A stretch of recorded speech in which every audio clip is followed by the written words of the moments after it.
People like you, with no job and low education, are not needed in this house.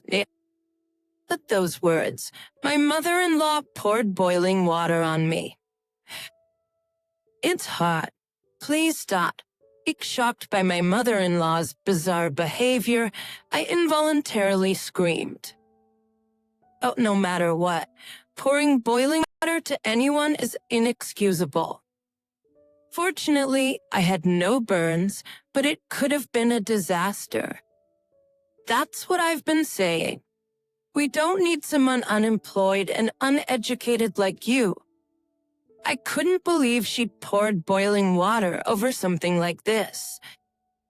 Moreover, it's not me, but my husband who is unemployed.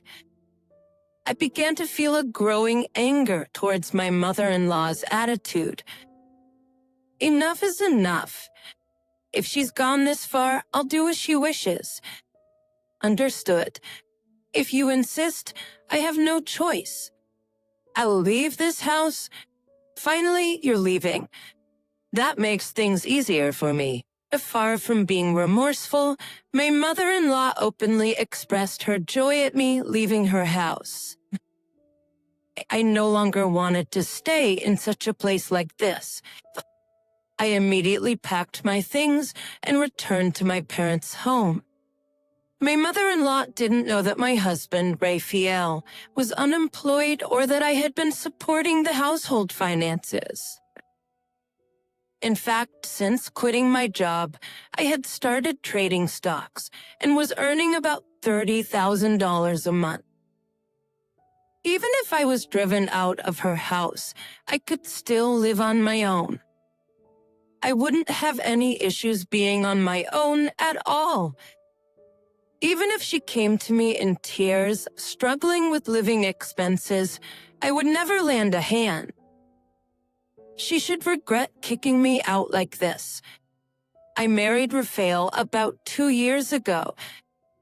We were from the same university and have been dating since then. Julia, where will you work after graduation? I haven't decided yet, but maybe a brokerage firm. Both of us, graduates of the economics department and vaguely aspiring to work in finance, managed to get jobs at different brokerage companies after graduation. After starting our jobs, we both had very busy days and hardly had time to meet. However, we maintained our relationship by staying in touch, and 3 years later, Raphael proposed. Julia, I will definitely make you happy. Fame or marry. But believing that I could be happy with Raphael, I accepted. Yes, I'm looking forward to it. We decided to get married. I thought I could build a happy family with the person I love. But then Raphael suddenly says something unexpected. Hey, Julia, would you quit your job and live with me at my parents' house? What? I don't mind quitting my job, but we're newlyweds. I'd like to live with just the two of us. I'm just worried about leaving my mother alone. NCTNC, I'll make sure it won't be a burden to you. Raphael's father had passed away from a heart attack when Raphael was in middle school, and since then he had lived with his mother. Being an only child, Raphael was concerned about his mother. I understand how you feel, Raphael. Okay, I'll live with you.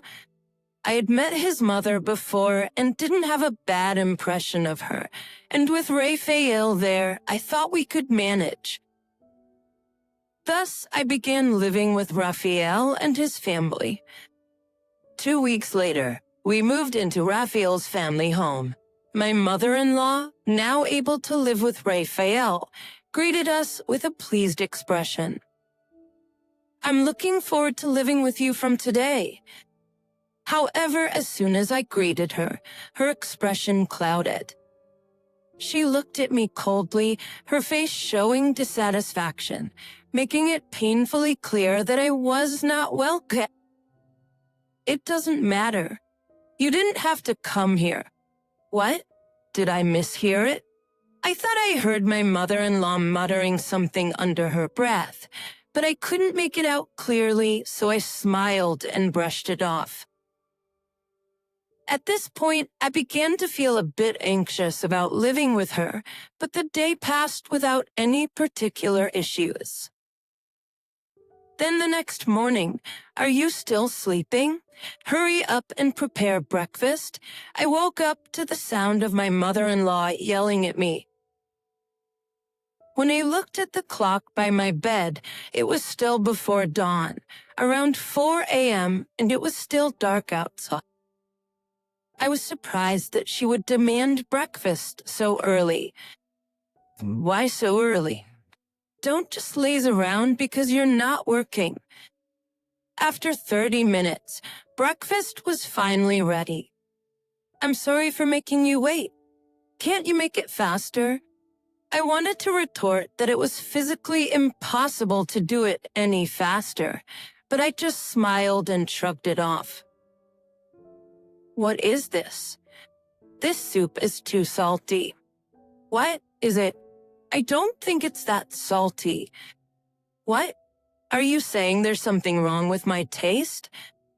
Are you trying to kill me quickly by feeding me such salty meals?" I never thought or intended such a thing. What is she talking about? And why is she so harsh on me? Curious, I mustered the courage to ask my mother-in-law. "Achukst fans, why are you so harsh on me?" Curious, I mustered the courage to ask my mother-in-law. "Why are you so harsh on me? What are you talking about?" "I don't think I'm being harsh." "Are you trying to make me the bad guy?" "No, that's not what I mean." I was overwhelmed by my mother-in-law's pressure and couldn't talk back. "Once you finish eating, start cleaning. After that, there's laundry to do, so there's no time to rest." Since then, every day I was continually harassed by my mother-in-law, wearing me down both mentally and physically. While I was cleaning, she would say things like, "You missed the dust in the corner." When I was doing laundry, she'd complain, "There's still a stain." Just a month after starting to live with her, I felt like I was going to break if this continued, so I talked to Raphael about it. "It's about your mother. She's been saying mean things to me every day, and it's hard. Could you please tell her not to say such things?" But Raphael showed no reaction. I was momentarily irritated by Raphael's lack of response, but then I noticed something strange about him. "What's wrong? Did something happen?" I asked. "Actually, I've been fired from the company." "What?" I said, unable to comprehend. Is this some kind of joke? There had been a downsizing at the company, and Raphael had gotten laid off due to recent economic downturns. The company's profits had plummeted, leading to unavoidable large-scale layoffs. "So you'll be unemployed from tomorrow?" I asked. "Well, I can work for 1 more month after receiving the notice of dismissal, but after that..." Fortunately, Raphael had been using his knowledge from his time at the securities company to trace stock. Although he struggled at first, he was now earning about $30,000 a month. So we weren't struggling financially. I was comforting Raphael and had forgotten about all the harassment from my mother-in-law. From the next day onwards, I continued to endure my mother-in-law's harsh treatments. To the cautions, now that Raphael had lost his job, I felt it was necessary for me to be strong, to be... Participations a month passed, and as scheduled, Raphael was officially laid off and became unemployed. "I'm truly sorry. I'll find a job soon," he said. Raphael started looking for a job the day after he was laid off, But gradually, he began to laze around at home all day. Shouldn't you start looking for a job more seriously? Expectantly, I continued to support our household. As time went on, the harassment from my mother-in-law grew worse, and I became increasingly exhausted. Initially, I thought I had to endure it since Raphael was unemployed, but I no longer felt that way and spent my days feeling listless. Then one day, Raphael unusually went out in the morning. Maybe he had finally started to seriously look for a job. After seeing Raphael off, I started cleaning as usual. Make sure it's clean. Do it properly, my mother-in-law said, sipping coffee on the living room sofa and hurling sarcasm at me. She's living the life, I thought, feeling fed up. I ignored her. Suddenly, my mother-in-law threw a tantrum and started yelling. How dare you ignore me when you're just a mere daughter-in-law and you don't even have a job? She stood up from the sofa and confronted me. I wondered why she was so angry. I continued cleaning, ignoring her. The unemployed and uneducated people like you should leave this house. She yelled and then poured boiling water. It must have been the hot water she prepared for her coffee. It's hot. Please stop. I screamed involuntarily at her sudden action.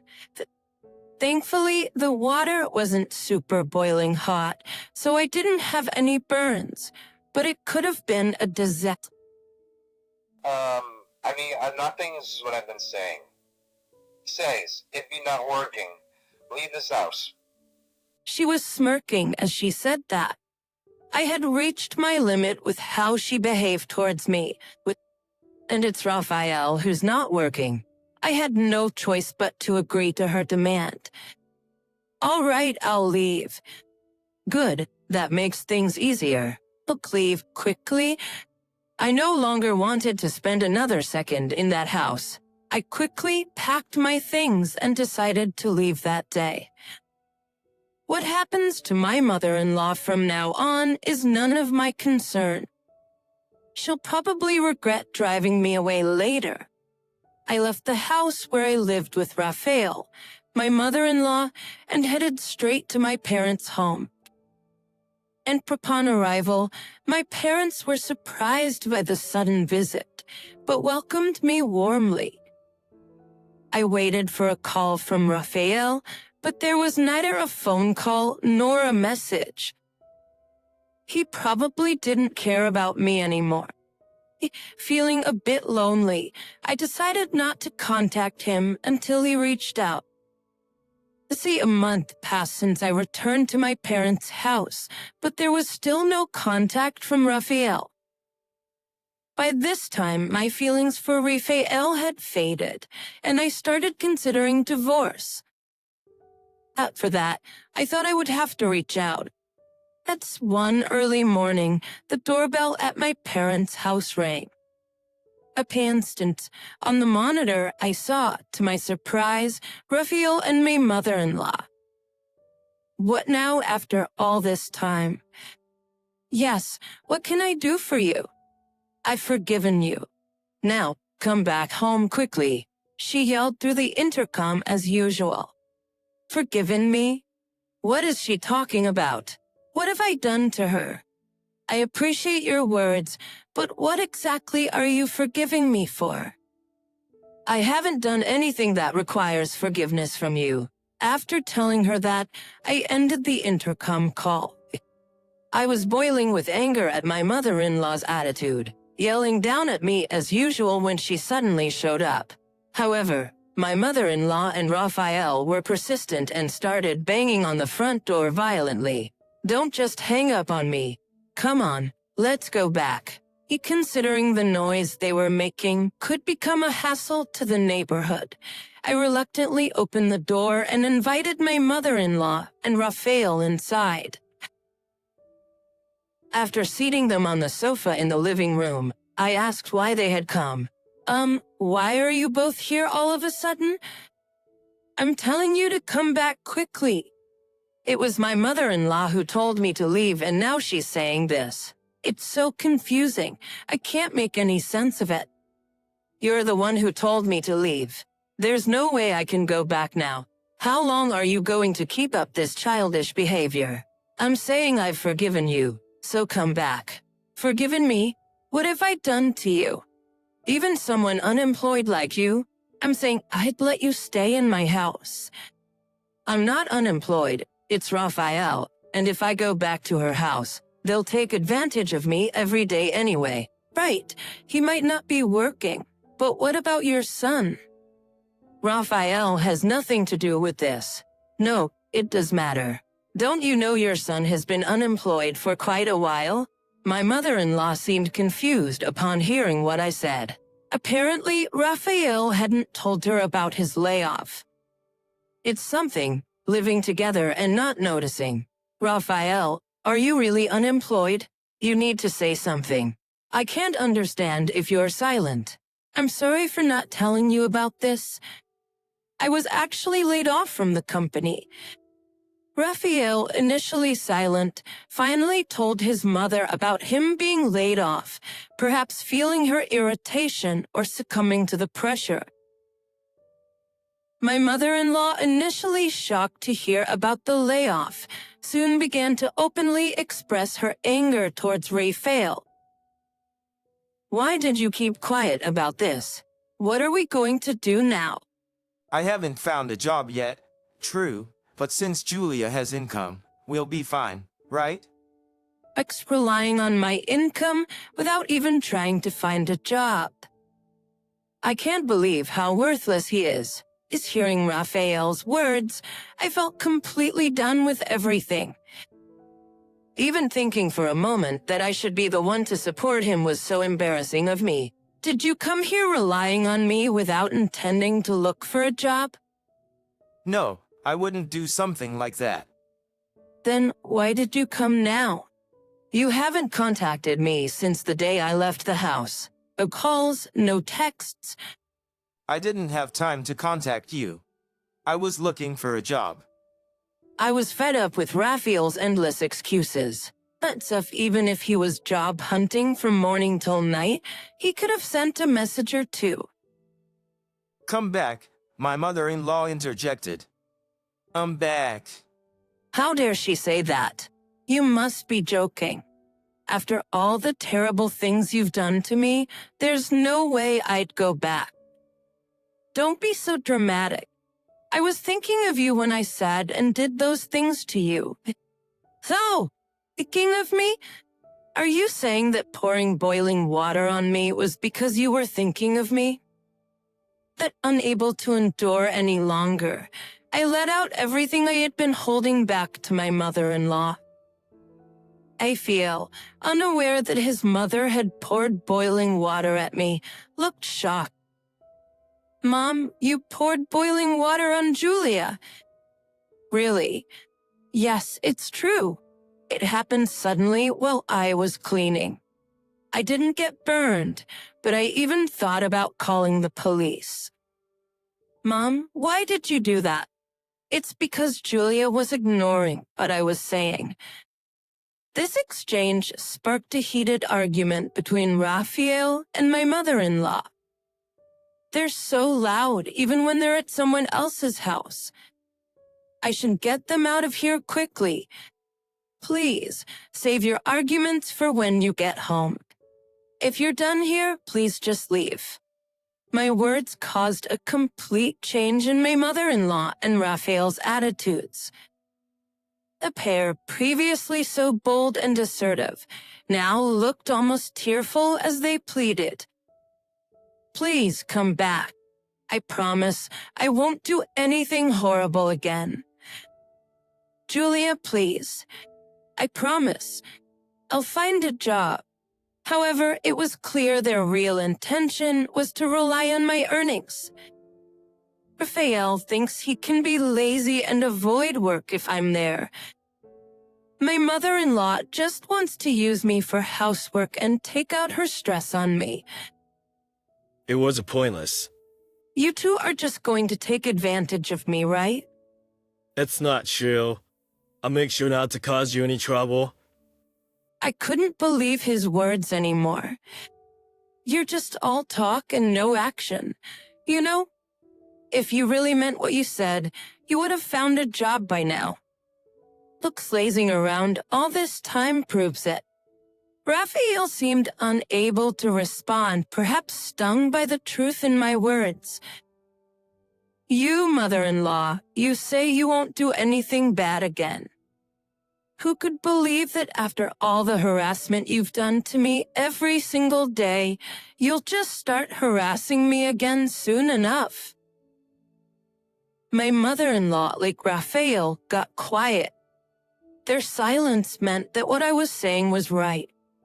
I left the two of them sitting there and headed to my room. When I returned to the living room 5 minutes later, they were still sitting in silence, heads down. How long do you plan to stay quiet? It doesn't matter to me anymore. Raphael signed this instead. I handed Raphael a divorce form, already filled out with my name on it. Wait, what is this? Surprised by the pre-filled divorce form, Raphael looked utterly confused. Can't you see? It's a divorce form. I'm done with someone who won't find a job and didn't even contact me after I went back to my parents' house. Wait, please. This is too sudden. How can he be so stubborn? He doesn't seem to realize this is all his fault. I've made up my mind. My decision to divorce you won't change no matter what you say. Don't you think divorce is too harsh? What? Harsh? I don't think so. It's his own fault. I spoke coldly and emotionlessly to my mother-in-law. After all, she's partly to blame. All right, I get it. But don't regret it. Seemingly given up, Raphael signed the divorce form, warning me not to regret it. But the one who should regret is Raphael. Irritations for the first time in a while, I felt a sense of relief. I'll submit the divorce form. I don't want any compensation, just go home. Thus my divorce from Raphael was finalized. Maybe I went too far, but if I hadn't, my mother-in-law would have continued her harassment and Raphael would surely have remained unemployed. I kicked them out of the house and submitted the divorce form the same day. 2 weeks later, while relaxing at my parents' house, I suddenly received a call from my ex-mother-in-law. Yes, what is it? I conceal. The electricity and gas have been cut off. What's going on? Did you do something? My ex-mother-in-law sounded upset and agitated, but I hadn't done anything. I had just stopped paying for Raphael and her living expenses.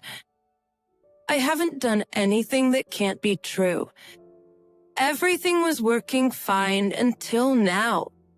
Have you been paying the utility bills? Electricity and gas aren't free. It was probably cut off due to unpaid bills, right? Wait a minute. I'm in trouble.